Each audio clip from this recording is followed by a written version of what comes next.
Nehemías capítulo 9, versículo 16. Mas ellos y nuestros padres fueron soberbios y endurecieron su cerviz y no escucharon tus mandamientos. No quisieron oír, ni se acordaron de tus maravillas que habías hecho con ellos. Antes endurecieron su cerviz y en su rebelión pensaron poner caudillo para volverse a su servidumbre. Pero tú eres Dios que perdonas, clemente y piadoso, tardo para la ira y grande misericordia, porque no los abandonaste. Además, cuando hicieron para sí becerro de fundición y dijeron, este es tu Dios que te hizo subir de Egipto, y cometieron grandes abominaciones, tú con todo, por tus muchas misericordias, no los abandonaste en el desierto. La columna de nube no se apartó de ellos de día para guiarlos por el camino, ni de noche la columna de fuego para alumbrarles el camino por el cual habían de ir. Y enviaste tu buen espíritu para enseñarles. Y no retiraste tu maná de su boca, y agua les diste para su sed. Los sustentaste 40 años en el desierto. De ninguna cosa tuvieron necesidad. Sus vestidos no se envejecieron, ni se hincharon sus pies.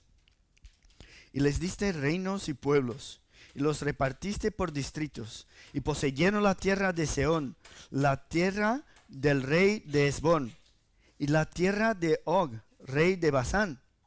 Multiplicaste sus hijos como las estrellas del cielo, y los llevaste a la tierra de la cual habías dicho a sus padres que había de entrar a poseerla. Y los hijos vinieron y poseyeron la tierra, y humillaste delante de ellos a los moradores del país, a los cananeos, los cuales entregaste en su mano, y a sus reyes, y a los pueblos de la tierra, para que hiciesen de ellos como quisieran. Y tomaron ciudades fortificadas y tierra fértil, y heredaron casas llenas de todo bien, cisternas hechas, viñas y olivares, y muchos árboles frutales. Comieron, se saciaron, y se deleitaron en tu gran bondad. Hoy nos quedaremos aquí hasta el versículo 25. Si os acordáis bien, estamos en medio de la oración del pueblo. La semana pasada empezamos a estudiar esa oración y ahora vamos a ver algunos versículos más.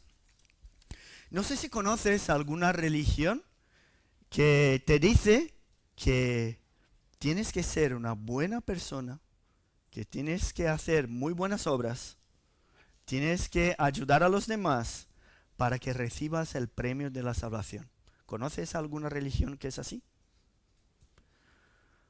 Pues si piensas que el cristianismo es así, si piensas que funciona así el cristianismo, pues vamos a ver por medio de esa oración, de ese texto, que estás completamente equivocado.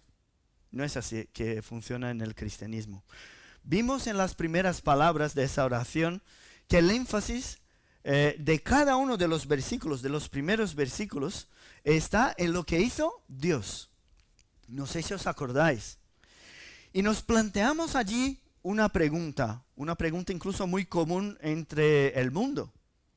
Y la pregunta fue, ¿cuál es la parte de Dios en nuestro sufrimiento? Vimos que el pueblo aquí, en su oración, reconoció que Dios había creado todas las cosas. Y vimos que todo lo que había creado era muy bueno.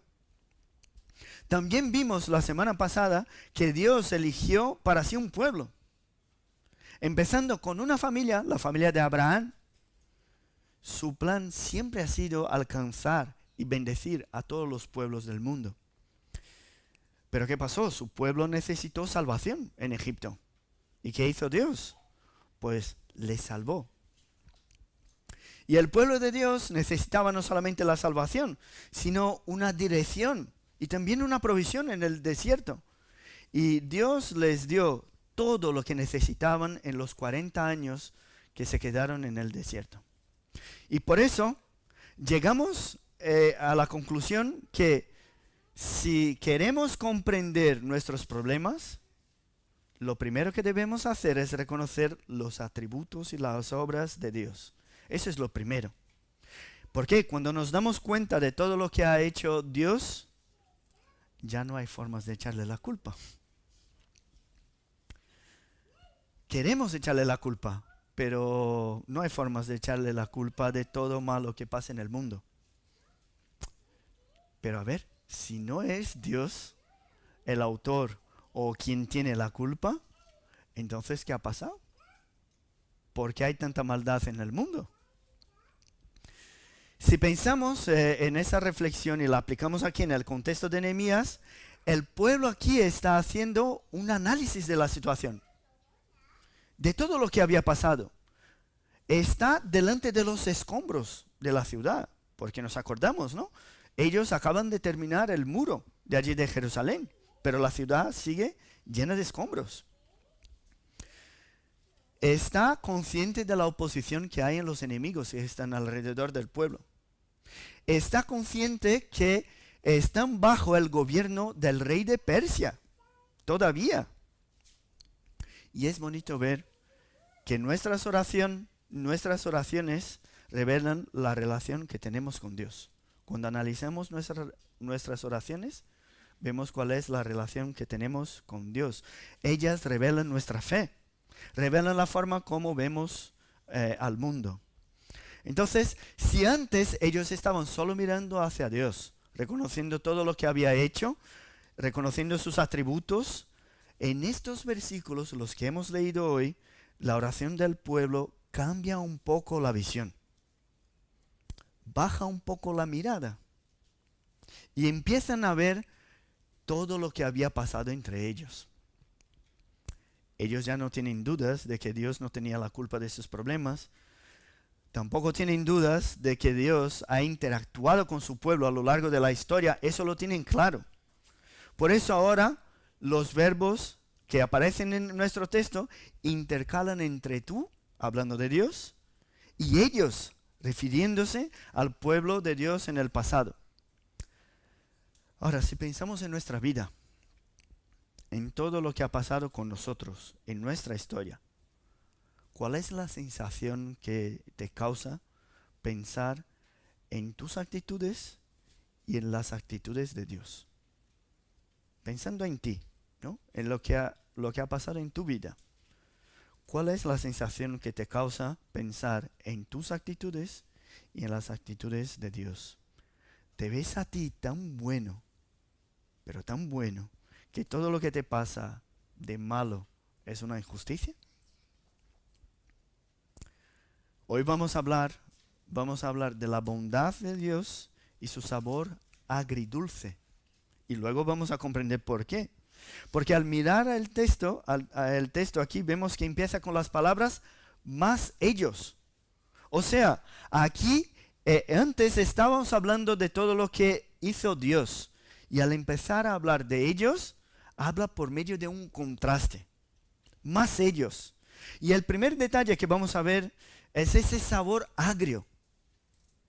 Un poco difícil de tragar, que nos viene a la boca cada vez que nos damos cuenta de la infinita bondad de Dios.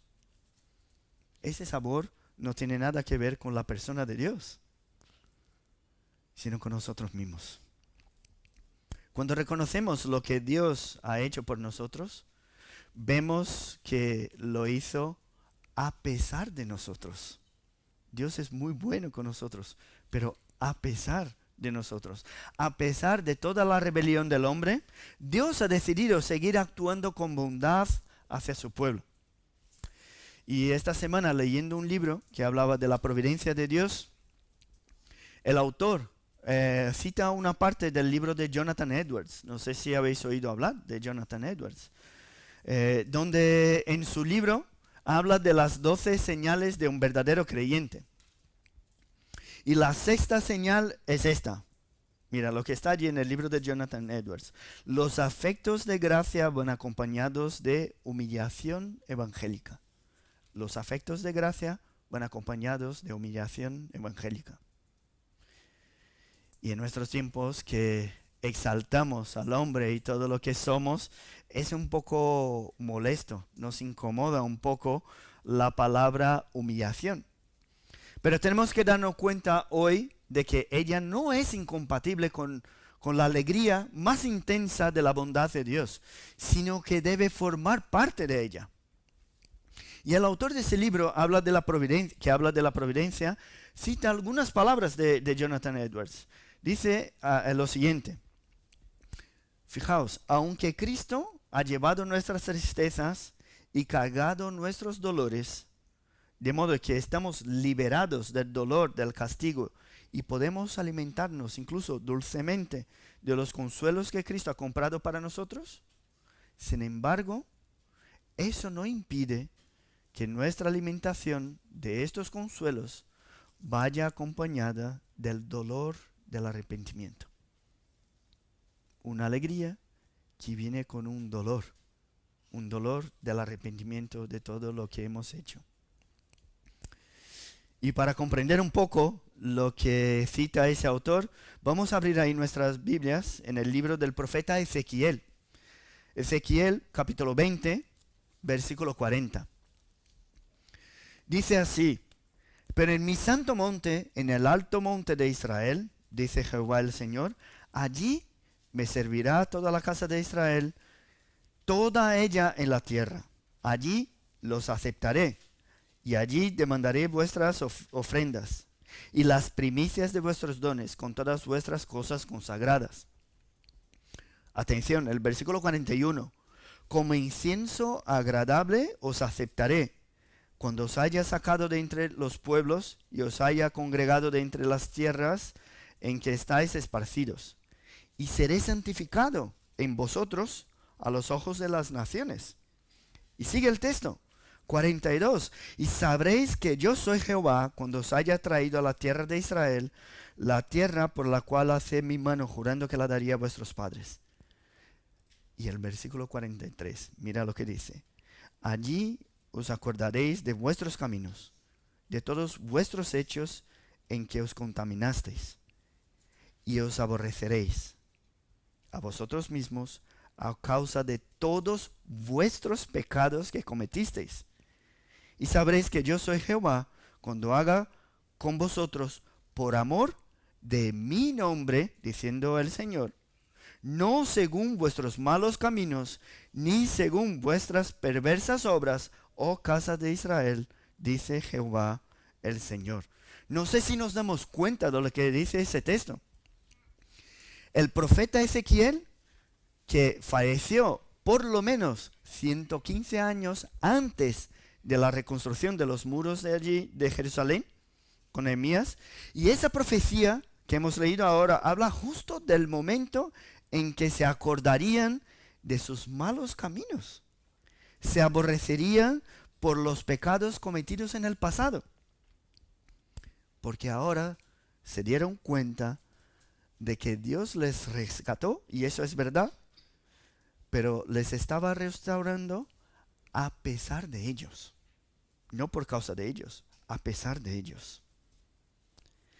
Y el pueblo de la restauración se dio cuenta de todo lo que Dios estaba haciendo. La reconstrucción del muro, la reconstrucción de la ciudad, ahora la restauración espiritual del pueblo. Toda la obra de Dios no habla de ellos. No habla de ellos. Porque si así fuera, tendrían que seguir avergonzados por todo lo que habían hecho. Dice el texto aquí que el pueblo, los del pasado y sus padres, fueron soberbios. Es lo que dice nuestro primer versículo. O sea, la rebelión del pueblo no fue un accidente. Fue un acto de orgullo y totalmente deliberado. Dice allí que endurecieron su cerviz. No sé si os suena eso, pero parece como un buey o un caballo que no quiere, tan terco, que no quiere, simplemente se niega a ser guiado por otro. Es eso, endurecieron su cerviz. Dice el texto que no escucharon los mandamientos de Dios. No escucharon ni se acordaron de todo lo que Dios había hecho. Todos los milagros, los niños están ahí pintando un milagro de Moisés, cuando tocó la piedra y salió agua, pero no fue un chorrito, no goteó, salió un montón de agua, porque había un montón de gente y un montón de animales. Todos los milagros, toda la provisión de Dios, todo lo que Dios les había hecho sacándoles de la opresión de Egipto, guiándoles por el desierto, nada de eso se acordaron. Simplemente se olvidaron y decidieron seguir sus propios caminos. Y el punto extremo de esa rebelión fue lo que pasa aquí cuando decidieron nombrar un líder, un jefe, para que les llevase de vuelta a Egipto, a la servidumbre, a la esclavitud. O sea, preferían la esclavitud conocida en Egipto que la libertad desconocida en Dios y con Dios. ¿Y queréis saber lo más triste de todo eso? Lo más triste es que no pasó solamente con ellos, sino que esa sensación, esa soberbia está presente en toda la humanidad. Nuestro corazón pecaminoso no tiene la capacidad de escoger a Dios. Y el apóstol Pablo nos enseña en el Nuevo Testamento que no hay quien busque a Dios, no hay un justo, ni aún uno. El intento de regresar a Egipto, fijaos, a la esclavitud, es lo que está en nuestra naturaleza pecaminosa. Y en el Evangelio según Juan, que llevamos ahí meses estudiando, cuando el apóstol Pablo describe la conversación, el apóstol Juan describe la conversación de Jesús con Nicodemo, no sé si os acordáis, en el capítulo 3, tenemos uno de los versículos más conocidos de la Escritura. Juan 3:16. ¿Alguien se acuerda? De tal manera amó Dios al mundo que ha dado a su Hijo unigénito, para que todo aquel que en Él cree no se pierda, mas tenga vida eterna. Ese es uno de los versículos más conocidos de todas las Escrituras. Pero ¿qué es lo que pone en los siguientes versículos? Si queréis abrir allí, dice, porque no envió Dios a su Hijo, Juan capítulo 3, ¿no? Porque no envió Dios a su Hijo al mundo para condenar al mundo, sino para que el mundo sea salvo por Él. El que en Él cree no es condenado, pero el que no cree ya ha sido condenado porque no ha creído en el nombre del unigénito Hijo de Dios. Y quiero que os fijéis bien en el versículo 19. Dice así, y esta es la condenación, que la luz vino al mundo y los hombres amaron más las tinieblas que la luz. ¿Por qué? Porque sus obras eran malas. Sus obras eran malas. ¿No te sientes decepcionado cuando ves muchas veces que has preferido las cosas del mundo que las de Dios? ¿No te decepcionas contigo mismo? ¿No ves en tus actitudes que cada vez que estás preocupado, angustiado, es porque estás centrado en lo que es tuyo? ¿En lo que puedes o no puedes hacer? ¿En lo que te apetece a ti o no? Decidimos guiados por nuestros deseos. Nuestra opinión es la única que importa. Porque lo que queremos al final es satisfacernos a nosotros mismos y no satisfacer a Dios. Luego viene el castigo, viene la destrucción. Y no comprendemos. No comprendemos porque nuestra vida está totalmente destruida espiritualmente. Y Dios nos llama una y otra vez a que nos despojemos del viejo hombre, que seamos renovados en el espíritu de nuestra mente. El contraste que aparece aquí entre reconocer quién es Dios, lo que hizo por nosotros, y la situación en la que estamos nos trae esa sensación agria. vemos que lo que Dios ha hecho por nosotros, cada una de sus actitudes están centradas en su propia gloria. ¿Por qué? No porque es egoísta, porque si no fuese de esa manera, estaríamos todos condenados. Todos condenados. No habría salvación para uno que lo único que hace es rebelarse en contra de Dios. La gracia barata, como llaman por ahí, la gracia barata no es una gracia verdadera. ¿Por qué? La vida en Cristo para nosotros es un regalo. Pero no podemos olvidarnos de la tristeza que nos traen nuestros pecados del pasado y la corrupción que sigue acechándonos, trayéndonos oposición a lo que Dios requiere de nosotros. Esa es la tristeza que el apóstol Pablo comenta en su carta en el capítulo que hemos leído hoy. Una tristeza que conduce a la salvación. O sea, si todavía pensamos hoy que podemos hacer algo para que seamos salvos, que la salvación depende de algo que hacemos o de lo que merecemos, es porque todavía no hemos dado cuenta de lo perdido y desesperado y lejos de Dios que estamos. Por eso el cristianismo no habla de hombres y mujeres buenos, que conquistaron su salvación por su obra. No es eso de lo que habla el cristianismo. ¿Por qué? Porque nuestras obras y por medio de nuestras obras lo que merecemos es el infierno. Y por eso la bondad de Dios genera en nosotros una conciencia de nuestra rebelión, de nuestra falta de merecimiento en la salvación. Y ese sabor agrio nos viene cada vez que comprendemos el Evangelio. Ver que era yo que debería haber sido colgado en la cruz y no Jesús. Ver que mi salvación tuvo un precio muy alto. Ver que mis obras, lo que hago, solo me garantizan el infierno.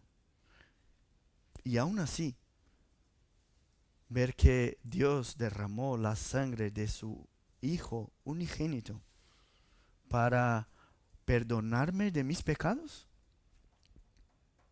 eso nos trae mucha humillación. Mucha humillación. Ver que por el hecho de nuestras llagas generamos llagas en uno que era santo y por sus llagas fuimos sanados. Muy triste, ¿no? Tanta bondad de Dios y tanta corrupción del hombre, tanta soberbia y desobediencia. Pero eso no quiere decir que esa humillación, que ese sabor agrio sea incompatible con el dulzor de la bondad de Dios. Eso sí es lo que vamos a ver aquí en la segunda parte del texto. Vemos que el pueblo reconoce quién es Dios, lo que hizo en el pasado, que también reconocen su parte en el proceso de la restauración, que es la rebelión y la soberbia. Esa es la parte del pueblo. Ahora, lo que nos sorprende una y otra vez en el Evangelio es el giro que da el texto. No sé si podéis ver aquí, pero después de hablar de la oposición total del pueblo hacia Dios, incluso amando más las tinieblas que la luz, viene otro pero.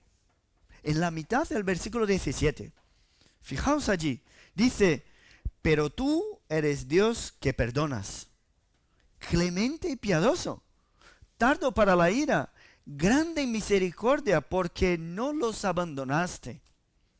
Qué maravilloso es ver, ¿no?, que la salvación del pueblo de Dios no depende de los méritos del pueblo, sino del propio Dios. ¿Eso no es maravilloso? Al final, solo reconocemos la gracia, la maravilla de la bondad de Dios, si antes reconocemos nuestra incapacidad en conquistar la salvación.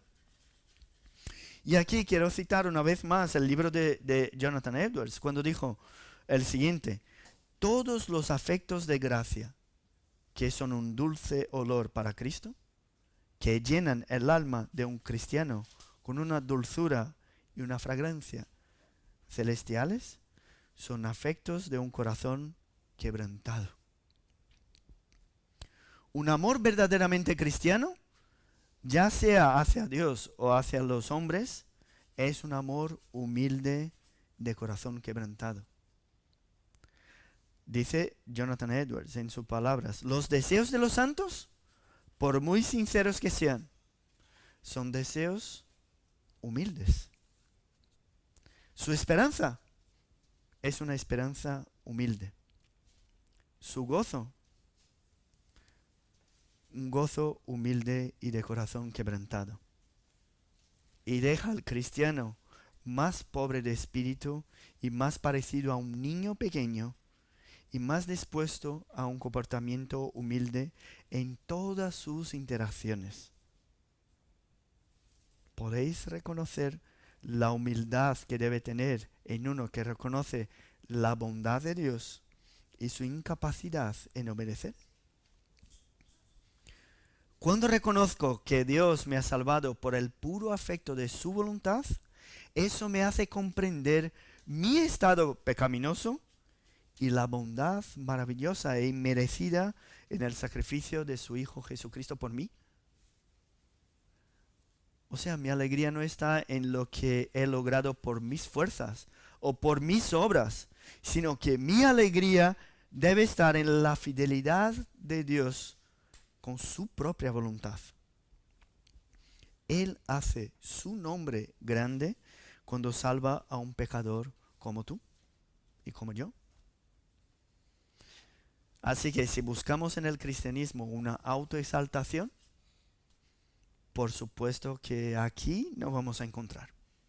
En el Evangelio no. Por supuesto que también ese mensaje es una locura para el mundo. Una locura. Porque para el mundo eso ni de broma es una buena noticia.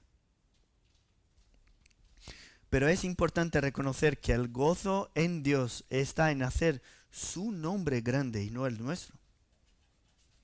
Dios actúa con bondad y misericordia porque Él tiene un pacto con su pueblo y Él es fiel, diferentemente de nosotros, que rompemos nuestra palabra una y otra vez. Ahora, porque Él es fiel, descansamos en Él. Porque Él es soberano y no cambia, nos alegramos en su salvación.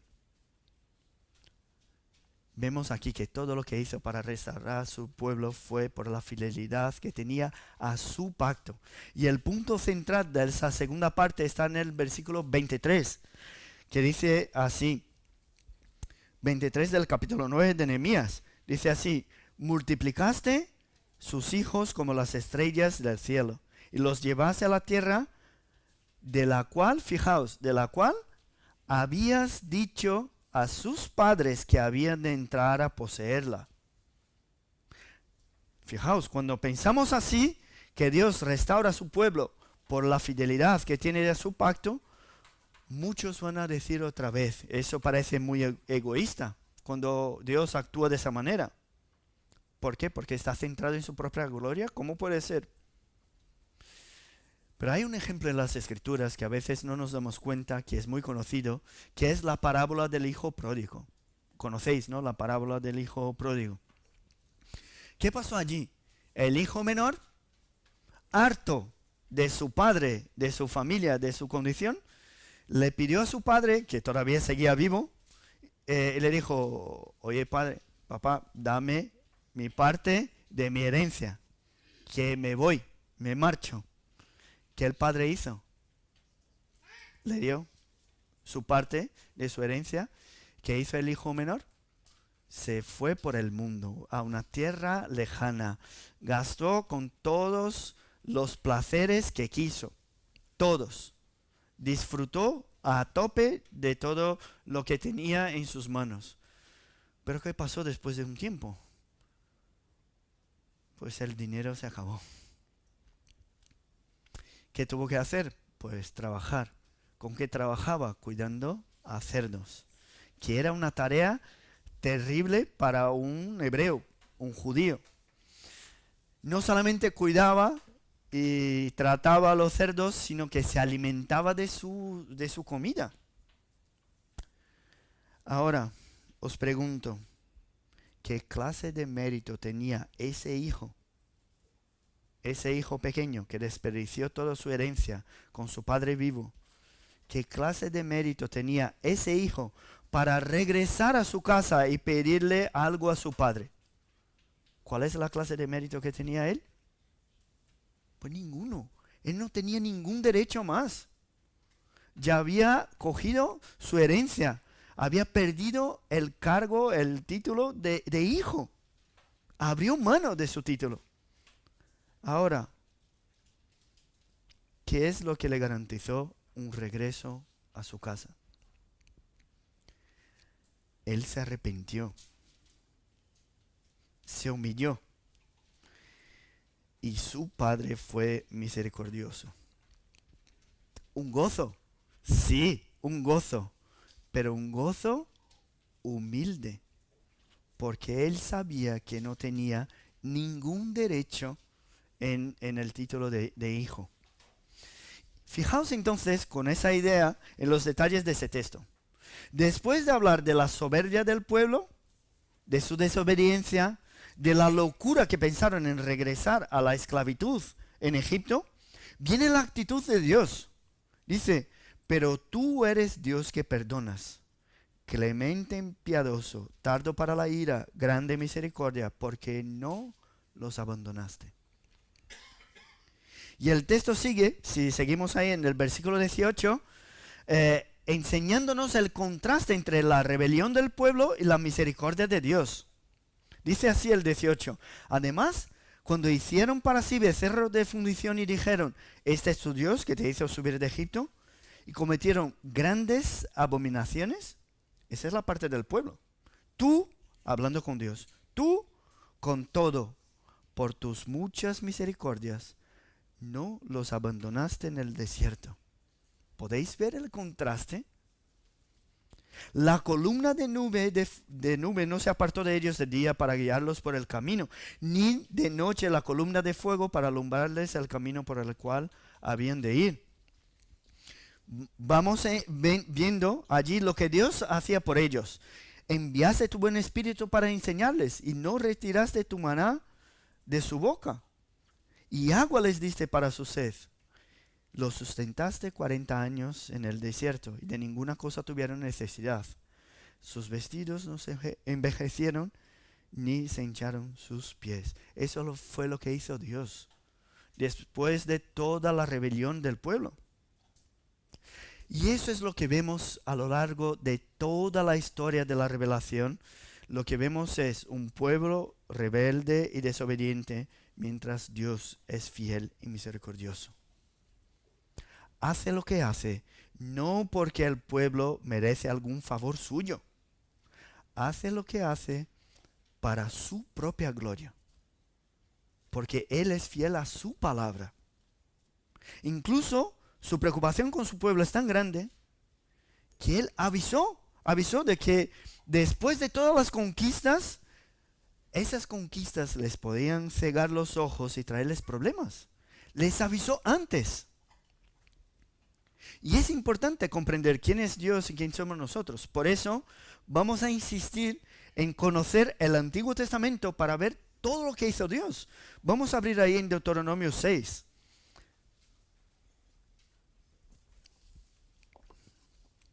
Eso pasó casi 1000 años antes de la reconstrucción de Jerusalén con Nehemías. Deuteronomio 6:10. Antes que el pueblo entrara en la tierra que prometió, Moisés, ¿no? Dios por medio de Moisés les avisó. Dice así, cuando Jehová tu Dios te haya introducido en la tierra que juró a tus padres Abraham, Isaac y Jacob, que te daría, en ciudades grandes y buenas que tú no edificaste, fijaos en los detalles del texto, casas llenas de todo bien que tú no llenaste, cisternas cavadas que tú no cavaste, viñas y olivares que no plantaste, y luego que comas y te sacies, cuídate, cuídate de no olvidarte de Jehová, que te sacó de la tierra de Egipto, de casa de servidumbre. A Jehová tu Dios temerás y a él solo servirás, y por su nombre jurarás. Fijaos, no andéis en pos de dioses ajenos, de los dioses de los pueblos que están en vuestros contornos, porque el Dios celoso, Jehová tu Dios, en medio de ti estás. Mira, la consecuencia de hacer eso, lo que no era ordenado, para que no se inflame el furor de Jehová tu Dios contra ti y te destruya de sobre la tierra. Ese fue el aviso que Dios le dio a su pueblo por medio de Moisés, casi 1000 años antes de la reconstrucción de los muros. Dios les había avisado que les daría todo lo que había prometido, todo, pero que ellos tenían que cuidarse para no desviarse de sus caminos. ¿Por qué? Porque Él es un Dios celoso. Castigaría a su pueblo por la desobediencia. Y ahora que ellos están pasando por la restauración de todo allí, el pueblo se acuerda de lo que hizo Dios. Se acuerda de que cumplió exactamente lo que les había prometido. Y les dice allí en el versículo 22, cuando se acuerdan, ¿no? Les diste reinos y pueblos, los repartiste por distritos, poseyeron la tierra, les dieron, multiplicaste los hijos, ¿no? El versículo 23. Esa es una promesa que Dios había hecho ¿a quién? A Abraham. A Abraham, que haría de él una gran nación. Tomaron ciudades fortificadas y tierra fértil. Dice el versículo 25, heredaron casas llenas de todo bien. ¿No parece? ¿No parecen las mismas palabras de Deuteronomio 6? 1000 años antes. Dice, viñas, cisternas hechas, que ellos no habían cavado. Viñas y olivares, que ellos no habían plantado. Muchos árboles frutales.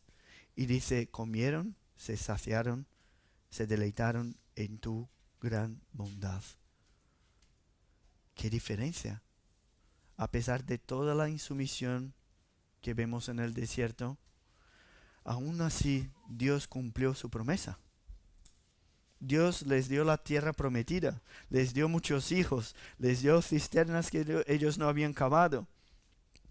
Y a pesar de toda la infidelidad del pueblo, Dios siempre había sido fiel a su palabra.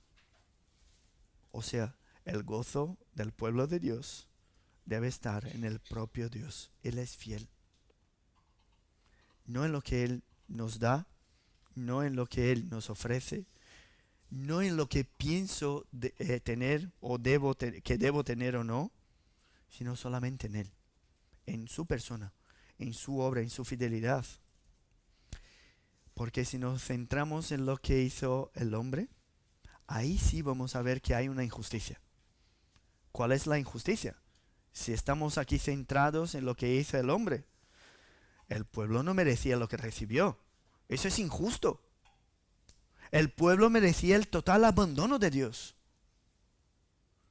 Y no podemos dejar de ver que Dios no es como un padre que el niño necesita una corrección y simplemente le dice, no, no pasa nada, hijo, quédate ahí tranquilo. Deberías recibir ahora una corrección de las buenas, pero no te preocupes, ¿eh? Tú tranquilo, te doy un regalo y te doy otro, porque eres desobediente. No fue eso lo que pasó. No, Dios castigó el pueblo como un padre castiga al hijo que ama. Y no simplemente castigó, pero su justicia debería ser cumplida. Y sabemos desde el principio que sin derramamiento de sangre no hay remisión de pecados. Desde el principio del pecado fue necesario la sangre de un inocente y el derramamiento de esa sangre. En aquel entonces, cuando el pueblo estaba aquí, había un montón de sacrificios que tenían que hacer para que sus pecados fuesen apagados, borrados. Y hoy, ¿qué es lo que hacemos? Si todavía pecamos, si todavía somos un pueblo rebelde y desobediente, ¿qué es lo que hacemos para que, a pesar de nuestra rebelión, el Dios que es santo nos acepte?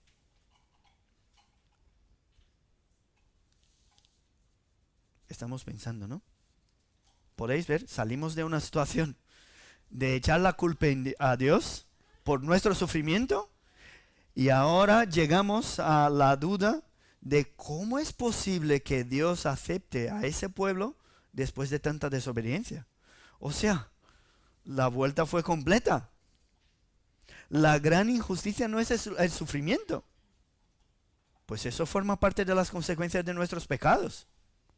La gran injusticia es pensar que a pesar de todos nuestros pecados, aún así, ¿cómo podemos ser aceptados por Dios?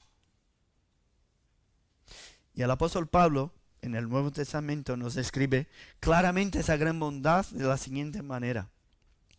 En la carta a los Romanos dice, mas Dios muestra su amor para con nosotros en que siendo aún pecadores, Cristo murió por nosotros. Pues mucho más, estando ya justificados en su sangre, por él seremos salvos de la ira. Porque si siendo enemigos, fuimos reconciliados con Dios por la muerte de su Hijo, mucho más estando reconciliados, seremos salvos por su vida. Esas son las palabras del apóstol Pablo. Y no solo esto, dice él, sino que también nos gloriamos en Dios por el Señor nuestro Jesucristo, por quien hemos recibido ahora la reconciliación.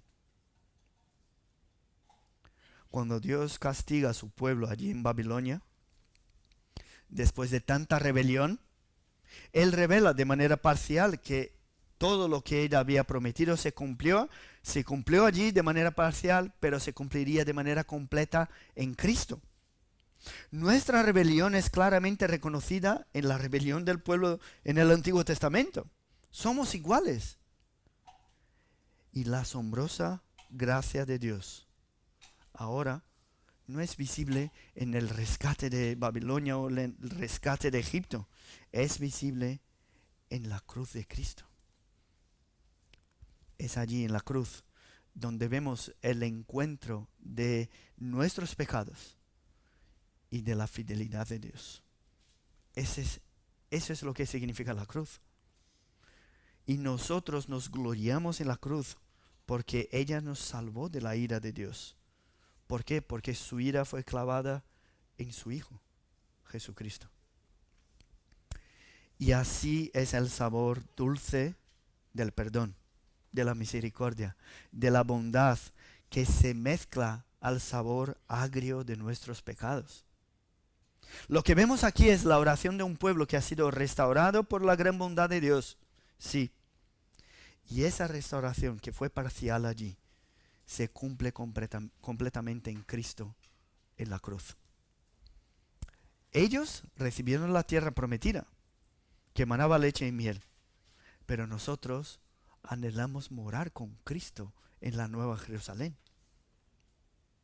Lo único que nos puede garantizar eso no son nuestras obras, sino la gran bondad de Dios. Y es aquí donde todos debemos estar atentos, porque es aquí justo donde se dividen las cosas. O reconocemos nuestra maldad, o reconocemos nuestros pecados, y consecuentemente nos damos cuenta de la necesidad que tenemos del perdón de Dios, y estamos en un grupo, o todavía pensamos y nos vemos justos. Y si somos justos y somos buenos, entonces la maldad del mundo, lo que sufrimos aquí, solo puede venir de un Dios que no está haciendo nada para mejorarlo. Aquí nos dividimos. ¿De qué lado estás? ¿De qué lado estás? Si reconoces la bondad de Dios y reconoces también tu rebelión en contra de Él, entonces no te apoyes en tu propia prudencia. como dice Proverbios, sino fíate del Señor de todo tu corazón. Reconócelo en todos tus caminos y Él enderezará tus veredas. Los que reconocen su perdición y la gran bondad de Dios son justificados por fe, no por obras. Y estos tienen paz para con Dios.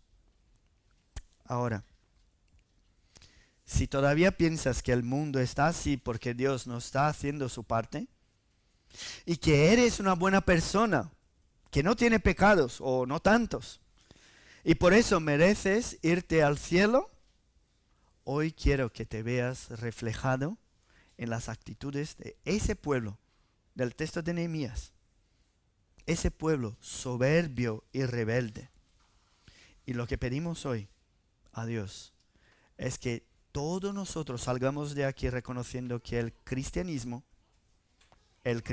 bíblico, es la única religión que no habla de los méritos personales de los fieles, sino que habla de la fidelidad y la bondad del Dios que nos ha salvado. Eso es el cristianismo. Si estás buscando aquí argumentos para probar que eres bueno y por tus obras mereces la salvación, te has equivocado de religión. No es aquí que tienes que buscar eso. Porque el cristianismo de las Escrituras nos enseñan que la bondad de Dios tiene un sabor agridulce, pues revela lo perdido que estamos y revela también el sacrificio que hizo Cristo para rescatarnos. Esa es la buena nueva del Evangelio. Es que Dios es bueno, no que el pueblo es bueno. Dios es bueno y ha decidido salvar a todos aquellos que creen en su Hijo Jesucristo como su Señor y Salvador. Mi deseo es que Dios nos permita salir de aquí conscientes de que toda nuestra salvación, toda ella, 100%, depende exclusivamente de Él, de la obra que Cristo hizo al obedecer la ley y al morir por nosotros en nuestro lugar. Eso es el cristianismo. Y esa sublime gracia, que esa alegría, que esa bondad no borre la tristeza de nuestra condición. Pues así vamos a tener el gozo en la salvación que está garantizada, pero el gozo humilde, de un corazón quebrantado. Vamos a tener la exaltación que tenemos como pueblo de Dios, pero la exaltación humilde de alguien que necesita de la gracia de Dios a cada paso que da. Vamos a alimentar nuestra esperanza en Dios, pero la esperanza humilde que solo Dios puede darnos. Que salgamos de aquí con esa alegría, con ese sabor agridulce en la boca, y que eso llene nuestro corazón para que sigamos luchando por nuestra fe. Vamos a orar. Gracias te damos, Padre, por tu gran bondad. Gracias porque reconocemos que en nosotros no hay nada que podamos hacer para que seamos salvos, sino solamente creer en el sacrificio que Cristo hizo por nosotros. Creer que tú eres bueno. A pesar de nuestra rebelión, tú no nos abandonaste. Y tú estás aquí extendiendo una vez más tu santo brazo para aquellos que todavía no te han reconocido como Señor y Salvador de su vida. Te pedimos, Padre, que tú nos bendigas, que tú llenes nuestro corazón de gozo, pero ese gozo humilde en reconocer que nuestra situación es de pecadores, arrepentidos, pero pecadores que dependen de tu bondad, de tu gracia, para que seamos salvos. Bendícenos, Padre. Llena nuestros corazones para ver que tu gracia es mayor, que a pesar de nosotros, tú nos has amado. A pesar de nosotros, tú nos has salvado. Gracias, Padre, por esa salvación. Bendícenos, bendice tu pueblo aquí en Aranjuez.